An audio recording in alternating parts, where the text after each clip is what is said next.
অনেক আগে নিছে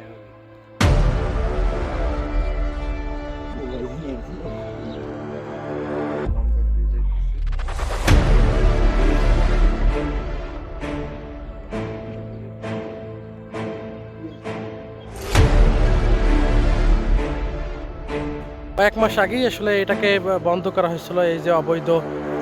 কাঠ পুড়িয়ে কয়লা তৈরির চুল্লিটা, কিন্তু আবার পুনরায় কিন্তু আবার সেই এই চুল্লি স্থাপন করেছে এখানে। যিনি আসলে যাকে জরিমানা করা হয়েছিল এবং তাকে মুস্তাখা দেওয়া হয়েছিল যে তারা আসলে এই ব্যবসা করবে না, এবং এখান থেকে আপনার যে এই যে বস্তায় ভরা যে বস্তাগুলো দেখতেছেন, এই কাঠ পুড়িয়ে আসলে কয়লা তৈরি করা হয়েছে এবং ওখানে বিক্রির জন্য প্রস্তুতি নিয়েছে। আসলে আমরা আসলে পরিবেশ সংযোগ